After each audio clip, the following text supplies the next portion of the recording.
नमस्कार दोस्तों, स्वागत है आपके अपने channel law order and civil rights पर। लाखों छात्र दिन रात मेहनत करते हैं एसएससी जैसे सरकारी परीक्षाओं के लिए, लेकिन जब रिजल्ट की तारीखें टलती है या पारदर्शिता पर सवाल उठते हैं तो हर उम्मीदवार मायूस हो जाता है। अगर आप एसएससी, जीडी, सीजीएल, एमटीएस या किसी भी सरकारी परीक्षा के रिजल्ट का इंतजार कर रहे हैं तो यह वीडियो आपके लिए है।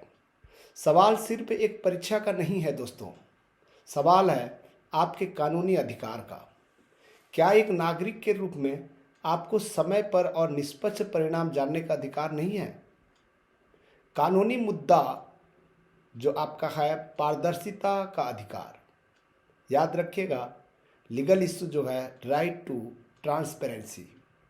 देखिए, सरकारी नौकरी की भर्ती प्रक्रिया, चाहे वह एसएससी की हो या किसी अन्य बोर्ड की, भारत के संविधान के अनुच्छेद 14 राइट टू इक्वालिटी, अनुच्छेद 21 right to life with dignity के तहत आती है।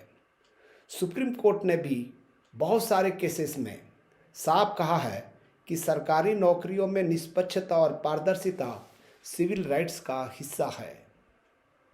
दोस्तों, रिजल्ट में देरी हो या अस्पष्टता से जुड़े मुख्य कानूनी मुद्दे भी हैं।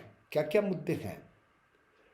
याद रखिएगा, रिजल्ट को अनिश्चित काल तक टाला नहीं जा सकता।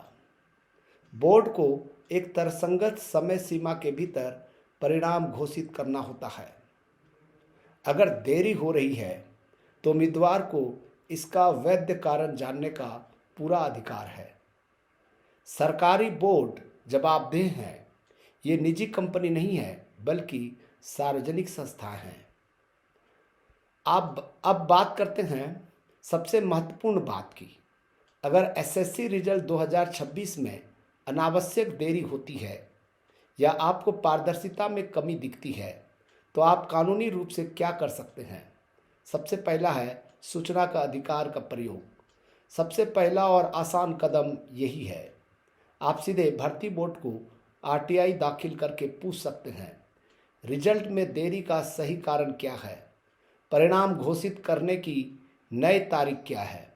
आरटीआई दायर करना एक नागरिक का मूल अधिकार है। दूसरा आपके पास में उपाय है कानूनी प्रतिनिधित्व।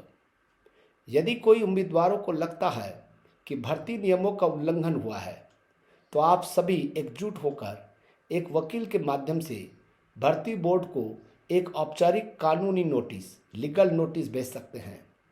अक्सर बोर्ड इस नोटिस पर तुरंत कार्रवाई करते हैं। इसके अलावा आप रिट याचिका भी लगा सकते हैं। यदि आरटीआई और कानूनी नोटिस से बात नहीं बनती तो आपके पास हाईकोर्ट या सुप्रीम कोर्ट में परमादेश रिट याचिका दायर करने का विकल्प है।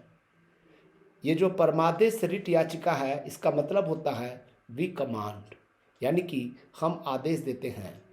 कोर्ट इस रिट के माध्यम से भर्ती बोर्ड के रिजल्ट जारी करने या पारदर्शिता लाने का सीधा आदेश दे सकता है। यह आखिरी लेकिन सबसे शक्तिशाली कानूनी कदम है।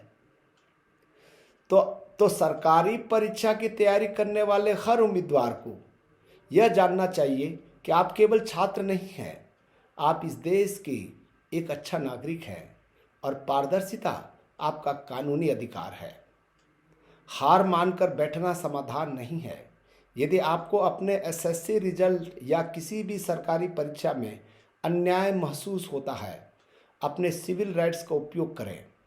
हमने जो 3 कदम बताए हैं उन्हें जरूर अपनाएं। ऐसे ही महत्वपूर्ण कानूनी जानकारी और उसके अधिकारों पर विश्लेषण के लिए law order and civil rights को सब्सक्राइब करें और इस वीडियो को उन सभी दोस्तों के साथ में शेयर करें जो अभी रिजल्ट का इंतज़ार कर रहे हैं। जय हिंद।